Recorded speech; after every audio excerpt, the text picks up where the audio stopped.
Joshua, nasaan yung pantalon ko? Kuya, good thing you're awake. Tulungan mo nga akong i-repack tong mga to. Mamimigay tayo sa less fortunate. Less fortune. Nasaan yung pantalon ko? Kuya, pantalon natin to. Hindi yung it's just yours. Tapos ito yung naisipan mong gawin? Magdodonate ka? Asa na? Asa na yung pantalon ko, ha?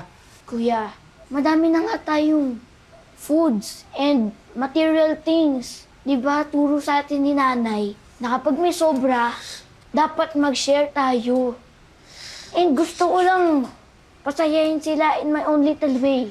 Alam mo, Joshua, dapat itago mo na lang lahat ng to eh. Naalala mo ba nun? Si tatay mahilig din tumulong sa mga kakilala niya. Tapos nung tayo nangailangan, walang tumulong sa atin ni isa. Kaya sabi ko sa sarili ko, kapag yumaman ako, unahin kong pasayin yung sarili ko kaysa tumulong sa iba.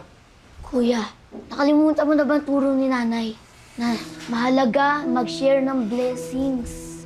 Joshua, hindi mo ba nakikita? Madami akong kaibigan ngayon. Sinishare ko naman sa kanila at masaya sila, nakasama nila ako. Kuya, please, just this once. Let me do this! Sige, ikaw bahala.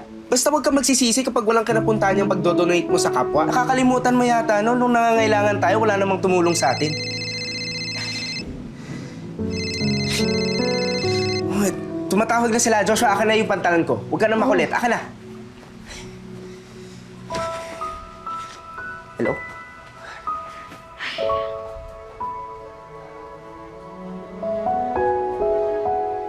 Akala ko pa naman matutupad yung wish ko sa shooting star.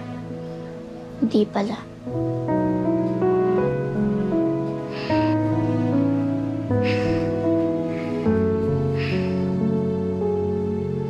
Oh, on the way na ako.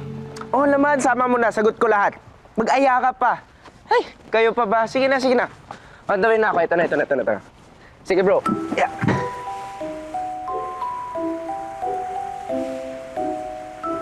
Dito lang pala kita mahanap.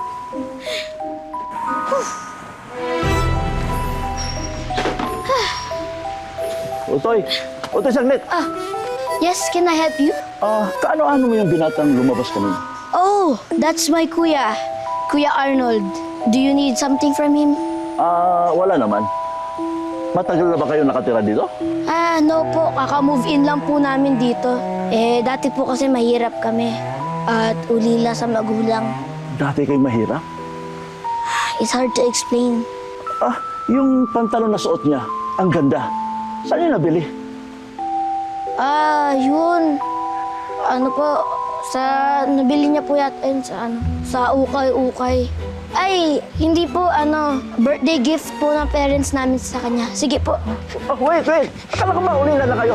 I'm not allowed to talk to strangers.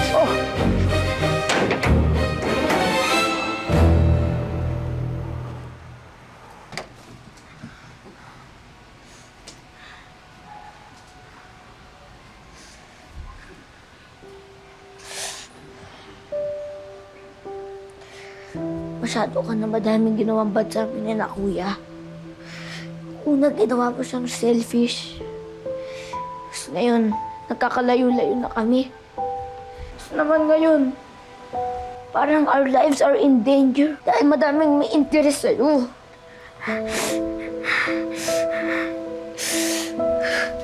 Ginagawa mo? Uy! Joshua! Akin na yan! Ginagawa mo? I-destroy ko na yan! Yan ang nag-change sa'yo. Ito lang ang way para bumalik ka sa dati! Anong dati? Naghihirap tayo? Nagtutulak tayo ng kariton? Yung wala tayong makain, yung gusto mong balikan? Joshua, ito yung bumuhay sa atin. Hindi yan yung bumubuhay sa atin!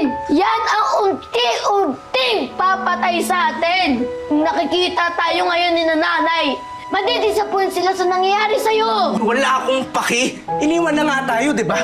Binuhayin natin ang sarili natin ng mag-isa tapos sisirain mo to?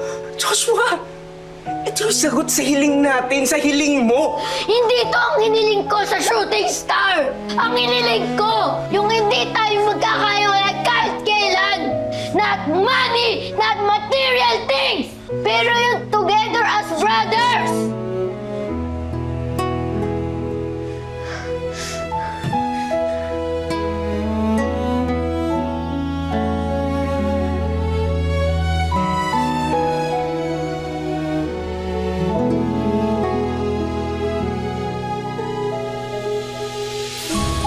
babawiin ko sa inyong dalawa ang pantalon ko.